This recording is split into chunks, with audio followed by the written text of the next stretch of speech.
আসসালামু আলাইকুম everyone, welcome back to my channel. দাবা খেলার আরো একটি পর্বে আপনাকে স্বাগতম। গত কয়েকটি লেসনে আমি দাবা খেলার অনেকগুলো পর্ব আপনাদেরকে দেখিয়েছি এবং দাবা খেলার ফাঁদগুলো দেখিয়েছি। তারই ধারাবাহিকতায় আজকে আরো একটি দাবা খেলার ফাঁদ শেয়ার করব আন্তর্জাতিকভাবে, যার নামকরণ করা হয়েছে ফিশিং পল ট্র্যাপ নামে। আপনার অপোনেন্ট যখন সাদা নিয়ে খেলবে তখন তার সবচাইতে শক্তিশালী মুভ হলো E4। বিপরীতে আপনার মুভ হবে E5। এরপরে নাইট F3, আপনার উত্তর নাইট C6, পনটিকে ডিফেন্ড করা। এরপরে হোয়াইট তার বিশপটিকে বের করে নিয়ে আসলো আপনার নাইটটিকে এক্সচেঞ্জ করে E5 এ থাকা পনটিকে ক্যাপচার করার জন্য।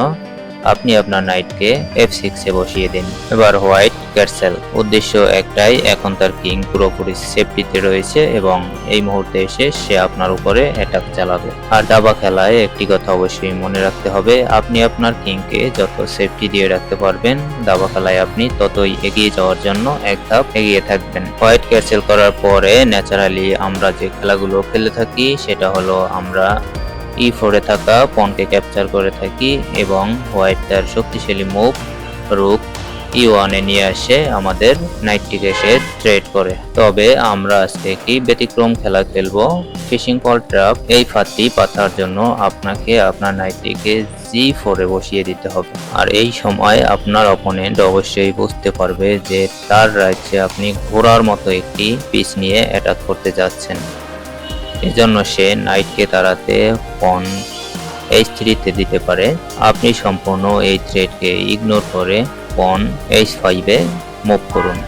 প্রথমে মনে হতে পারে যে এই নাইটটিকে আমরা অযথাই এখানে ডিস্ট্রয় করেছি, আসলে এখানেই আমাদের মূল ফাঁদটি কাজ করবে। আর আপনি কনফার্ম থাকতে পারেন মিডল ইস্ট লেভেলে থাকা প্লেয়াররা 90 থেকে 95% প্লেয়ারই এই ফাঁদটিতে পা দিয়ে থাকে, অর্থাৎ সুযোগ পেয়েই সে নাইটকে ক্যাপচার করে নেয়।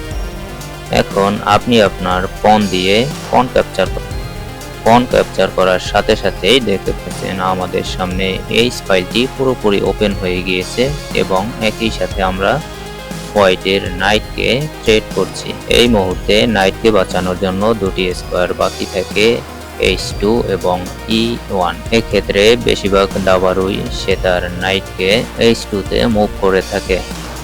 আর এই মুহূর্তে আপনি আপনার কুইনকে মুভ করুন H4 এ। পরবর্তী মুভে চেকমেট ট্রেড। চেকমেট থেকে বাঁচতে একটি মাত্র পথ খোলা থাকে, সেটা হলো পন F3, অর্থাৎ পরবর্তী মুভে কিংকে নিয়ে সেভে চলে আসা। এই মুহূর্তে এসে আপনি আপনার পনটিকে দিয়ে দিন G3 তে। কিংকে নিয়ে বেরিয়ে আসার পথ পুরোপুরি বন্ধ। আর এই সময়ে হোয়াইটের জন্য রিজাইন করা ছাড়া আর কোনো পথই খোলা থাকবে না, কারণ H1 এবং H2 দুটি স্কোয়ারেই আপনি কুইনকে বসিয়ে চেকমেট করে দিতে পারবেন। তো বন্ধুরা, কেমন লাগলো আজকের ভিডিওটি অবশ্যই কমেন্ট করে যাবেন আর ভিডিওটিতে একটি লাইক দিয়ে যাবেন পরবর্তীতে এরকমের আরো দাবা খেলার ট্র্যাপ পাওয়ার জন্য।